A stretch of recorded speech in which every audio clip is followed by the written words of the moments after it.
Hi guys, you're most welcome to this channel. This is Ashif Ali, your own the Limra classes. आज की class में हम करने वाले हैं अपने सैम्पल पेपर का क्वेश्चन नंबर 21 जो कि 4 मार्क्स का है। क्वेश्चन मैंने आपकी स्क्रीन पर भी शो करा दिया है। क्वेश्चन को बहुत ध्यान से सुनना जब मैं रीड करूंगा और स्टेप बाय स्टेप इस क्वेश्चन के जितने भी स्टेप्स हैं हम उनको फॉलो करेंगे, मतलब इजी तरीके से, जितना इजी से इजी तरीका हो सकेगा उससे। अब क्वेश्चन को मैं रीड करने जा रहा हूं। क्वेश्चन है Alter limited was registered with an authorised capital of 4 crore रुपए divided into 25 lakh equity share of 10 रुपए each and 1.5 lakh 9% preference share of 100 rupee each. तो आप अगर 25 लाख की 10 से मल्टीप्लाई करते हो तो ये बनेगा 2 करोड़ 50 लाख और 1.5 लाख प्रेफरेंस शेयर की, एक शेयर की कीमत बताई इन्होंने 100 रुपये, मल्टीप्लाई करते हो तो ये बनेगा 1.5 करोड़ रुपए। जब दोनों को ऐड करोगे तो जो इनकी ऑथराइज कैपिटल है वो उसके इक्वल आ जाएगा, यानी कि 4 करोड़ के इक्वल आ जाएगा। अब क्वेश्चन में बोला है कि कंपनी ने इशू तो करे हैं सिर्फ 8 lakh equity share for the public subscription eight 20% premium payable 3 रुपये ऑन एप्लीकेशन, 7 रुपये on allotment including premium and balance on calls. तो ठीक है, कोई दिक्कत नहीं है भाई। 10 रुपये की चीज़ पर अगर 20% वो प्रीमियम लगाकर इशू कर रहे हैं तो इट मीन्स उन्होंने वो कितने का इशू करा है, 12 रुपये का। जब उन्होंने 12 रुपये का इशू करा तो उन्होंने क्या कहा कि 3 रुपये तो एप्लीकेशन पर लेकर आ जाओ, 7 रुपये जो चाहिए वो चाहिए अलॉटमेंट के, जिसमें 2 रुपये प्रीमियम इंक्लूड है, और बचा हुआ बैलेंस कितना हो गया, 5 और 3 8 और 2 10। Public had applied for 10 lakh share excess application were sent to regret. मतलब जो एक्सिस एप्लीकेशन आ गई है, कौन सा केस बन गया, ओवर सब्सक्रिप्शन का। कैसे बन गया, यहाँ पर कंपनी कर रही है 8 लाख शेयर इशू, बट जो एप्लीकेशन आ गई है वो आ गई है 10 लाख शेयर्स की। तो सिंपल सी चीज़ है, यहाँ पर 2 लाख एक्सिस आ गए हैं तो उनको कंपनी ने क्या करा, रिग्रेट कर दिया, यानी कि उनके पैसे वापस कर दिए। All the dues on allotment received except on 15,000 share held by Sanju. तो यहाँ पर इन्होंने बोला है कि 15,000 शेयर लेकर बैठा हुआ था, कौन, संजू लेकर बैठा हुआ था, जिसने अलॉटमेंट के 15,000 शेयर के पैसे नहीं दिए। क्लियर है मेरा पॉइंट। फिर उसके बाद अनदर शेयर होल्डर है Rocky, paid his call dues along with allotment on his holding of 25,000 share. तो यहाँ पर इन्होंने क्या कहा है, रॉकी ये एक अच्छा बंदा है जिसने अपने कॉल का पैसा भी अलॉटमेंट पर दे दिया है। इसके पास कितने शेयर हैं, 25,000। तो ये कौन सा, मतलब ये कॉल्स इन एडवांस वाला केस हो गया ना। इसने अलॉटमेंट के टाइम पर ही किसके पैसे दे दिए, कॉल्स के पैसे दे दिए। Simple. You are required to prepare the balance sheet of the company as per schedule 3 act 2013 showing share capital balance, also prepare notes to account. तो बच्चों बस यही वो बात है जो आपको यहाँ पर सबसे ज़्यादा जिस बात पे ध्यान देना है, आपको ना एक बैलेंस शीट प्रिपेयर करनी है। तो मैं ज़्यादा टाइम ना खराब करते हुए सिंपल सा पहले फॉर्मेट बना लेता हूँ अपना। क्वेश्चन मैंने आपको अच्छे तरीके से समझा ही दिया है। इसमें एक हमारा होता था प्रीवियस ईयर का कॉलम और एक होता था करंट ईयर का कॉलम और एक होता था हमारा नोट नंबर। तो ठीक है, ये सिंपल फॉर्मेट होता था हमारा बैलेंस शीट का। ठीक, तो बैलेंस शीट में मैंने आपको क्या सिखाया है, ये ऊपर लिखा जाता था बैलेंस शीट। देखो जो मैंने बात पूरी सिखा रखी है वो आपको पूरी लिखनी है। यहाँ पर पहला कॉलम जो आता था वो किसका आता था, पार्टिकुलर्स का। यहाँ पर आता था नोट नंबर, ये होता था हमारा करंट ईयर पूरा लिखना है, और ये होता था हमारा प्रीवियस ईयर। क्लियर है, ये हमारा बन चुकी है बैलेंस शीट का पूरा पूरा फॉर्मेट। तो बच्चों सबसे पहला पॉइंट आपने क्या देखा था, आपने क्या देखा था, क्या लिखा होता था, इक्विटी एंड लायबिलिटी। इसके अंदर जो सब है, ये तो मेन हेड था हमारा, इसके अंदर जो सब हेड होता था वो क्या होता था, वो होता था शेयर होल्डर फंड। अब शेयर होल्डर फंड में क्या आएगा, शेयर कैपिटल। तो इन्हें ना हमें क्वेश्चन में इन्होंने पूछा ही हमसे ये है कि क्वेश्चन के अंदर बताओ कि शोइंग शेयर कैपिटल बैलेंस। तो शेयर कैपिटल का बैलेंस क्या मैं ऐसे ही थोड़ी बता दूंगा, मुझे इसके लिए क्या करना पड़ेगा, नोट्स टू अकाउंट बनाना पड़ेगा। तो नोट्स टू अकाउंट का फॉर्मेट भी मैंने आपको सिखा रखा है। नोट्स टू अकाउंट्स प्रिपेयर करना पड़ेगा। इसके अंदर पूरा डिस्क्राइब करेंगे हम कौन सी चीज़ कैसे आई, कितनी ओवर सब्सक्राइब्ड हुई, कितनी अंडर सब्सक्राइब्ड हुई। तो मतलब प्रॉपर वे में काम करते हैं। तो ये हो गया हमारा अमाउंट वाला कॉलम, और मैं यहाँ पर क्या कर रहा हूँ, शेयर कैपिटल कैलकुलेट कर रहा हूँ।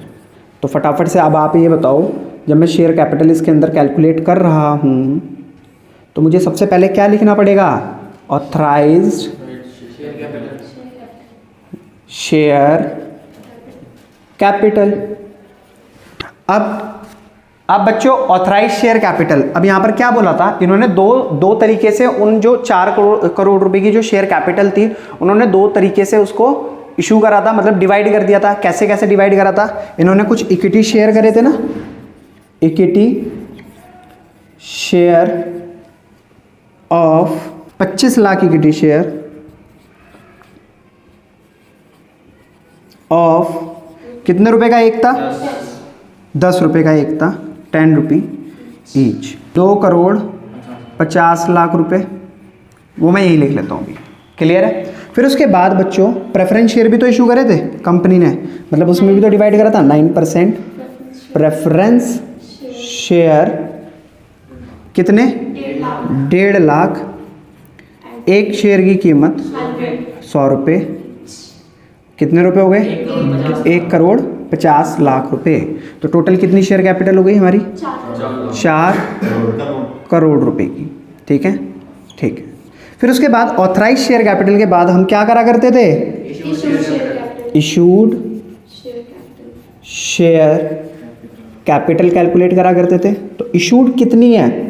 आप एक बात बताओ कितनी है? इन्होंने इक्विटी शेयर इशू करे हैं 8 लाख, तो मैं यहां पर लिख देता हूं इक्विटी शेयर कितने हैं? 8 लाख रुपए। 8 लाख शेयर्स हैं। एक शेयर की कीमत 10 रुपये है, तो इसका मतलब कितने रुपए के हो गए? 80 लाख रुपए के मेरे क्या हो गए? ये इशूड शेयर कैपिटल हो गई। ठीक है। उसके बाद क्या होता था? याद है आपको सीरीज? Subscribed share capital. क्या निकाला करते थे? Subscribed share capital. और इसमें 2 पॉइंट्स लिखवाए थे मैंने आपको। क्या क्या लिखवाए थे? Subscribed and fully paid up. और दूसरी बात क्या लिखवाई थी बच्चों? Subscribed but not fully paid up. ठीक है। फिर उसमें से लेस क्या करा करते थे? Calls in arrear. ठीक है। और उसके बाद हमारा हो जाएगा इसमें टोटल। ठीक है, नीचे हम टोटल शो करा देंगे। अब बच्चों आपको ना इसके, तो बच्चों आपको दिख रहा होगा कॉल्स इन एरियर, मैंने नीचे लिखा है, ये माइनस करेंगे हम जितने का एरियर हुआ है उसको। ठीक है। अब यहाँ पर ध्यान किस बात पे देना है आपको? यहाँ पर आपको मैंने 2 चीज़ें समझाई थी कॉन्सेप्ट में। एक होता है सब्सक्राइब्ड फुल्ली पेड अप और एक होता है subscribed but not fully paid up. तो ये किस बला का नाम है? तो यहाँ पर देखो शेयर की कीमत थी 10 रुपये। यहाँ पर कंपनी ने क्या कहा? 3 रुपये दे दो एप्लीकेशन पर, 7 रुपये दे दो अलॉटमेंट पर, जिसमें से 2 रुपये किसके होंगे? प्रीमियम के, क्योंकि इस शेयर पे हमारा प्रीमियम था 2 रुपये। और बाकी का बैलेंस दे दो फर्स्ट कॉल पे। Application, allotment, first call, 3 calls करी हैं। अब कंपनी ने 3 रुपये मांगे, ठीक है, अलॉटमेंट के पैसे मांगे, ठीक है। क्या उसने ये 1 रुपये जो 2 रुपये जो फर्स्ट कॉल के थे ये मांगे? नहीं मांगे। यानी कि कंपनी ने पूरे पैसे मांगे? नहीं मांगे। जब कंपनी ने पूरे पैसे नहीं मांगे तो इसका मतलब होता है subscribed and fully paid up. पूरे पैसे मांगती कंपनी तो हम क्या बोलते हैं? Subscribed and fully paid up.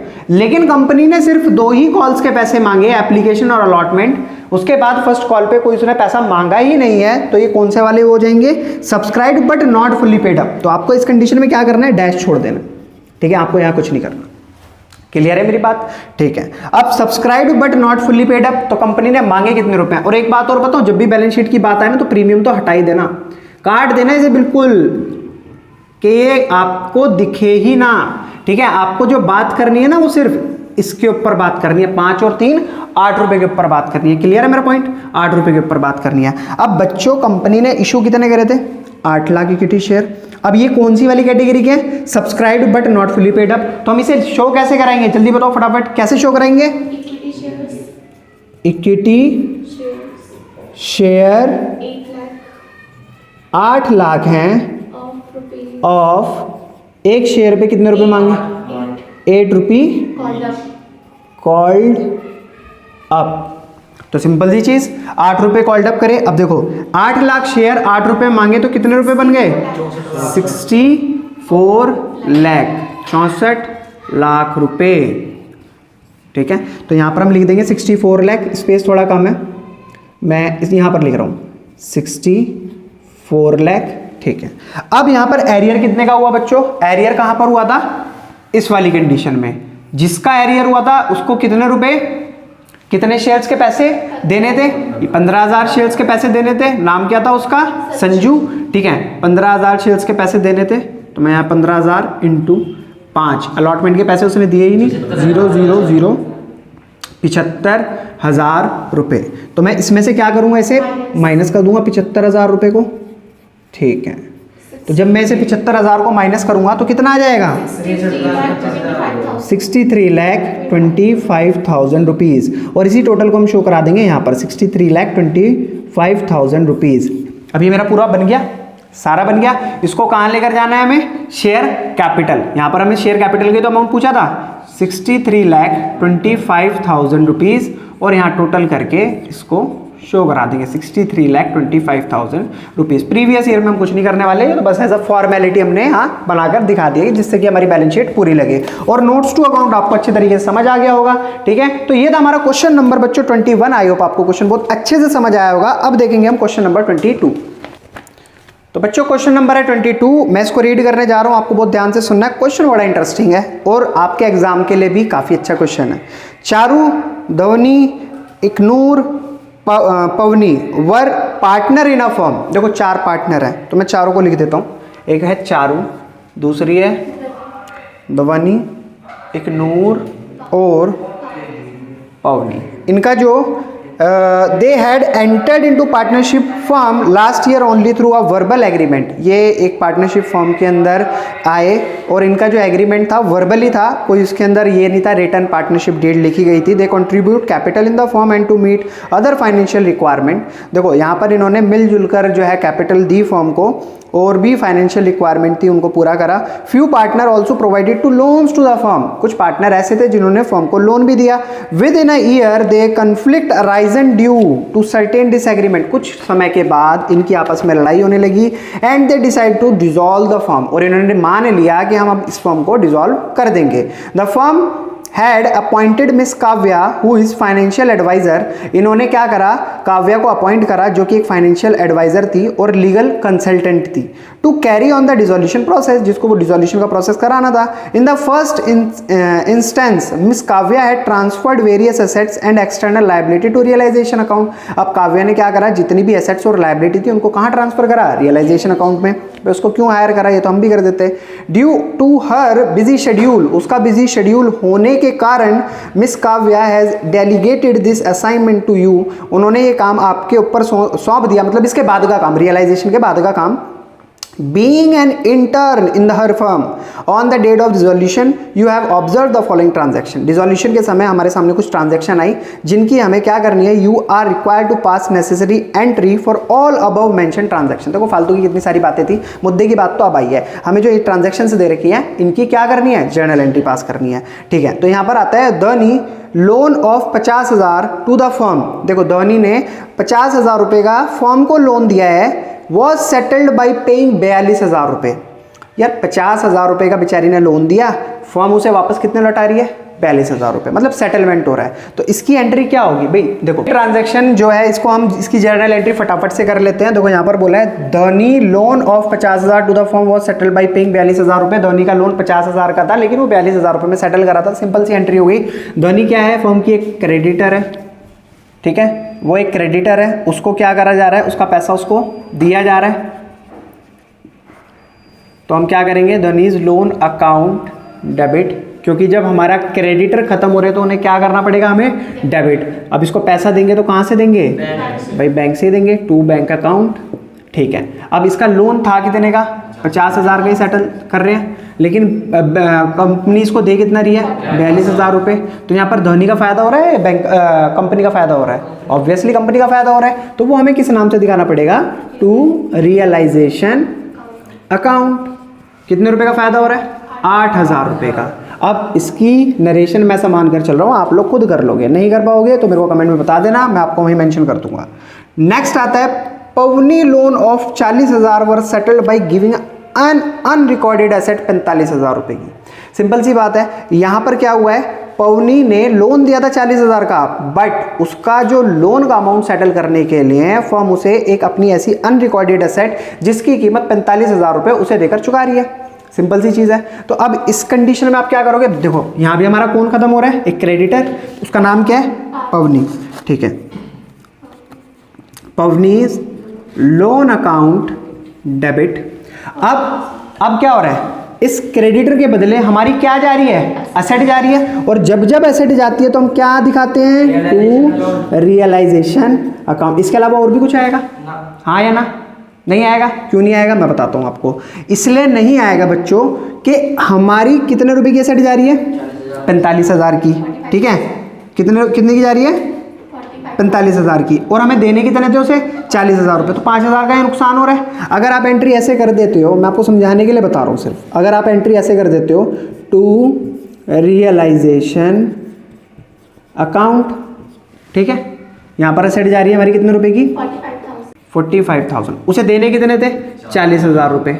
अब यहाँ पर नुकसान कितने रुपए का है, 5,000 का। तो क्या आप ऐसे थोड़ी दिखाओगे उसको, रियलाइजेशन अकाउंट डेबिट 5,000 रुपये, जो एक्सटर्नल है वो तो नाराज हो जाएगा, वो कहेगा कैसा बच्चा है, नालायक बच्चा है। तो बिल्कुल, तो हम इस तरीके से ना शो करा के इसको प्रॉपर तरीके से शो कराएंगे, टू रियलाइजेशन अकाउंट ही शो कराएंगे, और वो भी अमाउंट हमारा किससे होगा, 40,000 रुपये से, टू रियलाइजेशन अकाउंट, ठीक है, 40,000 रुपये। उस कंडीशन में एंट्री मैच कर रही थी, बट आपको इस तरीके से जर्नल एंट्री पास करके दिखानी है, नरेशन आप खुद कर लेना। फिर उसके बाद बच्चों बात आती है, loan to Charu of 60,000 was settled by payment to Charu's brother loan of the same amount.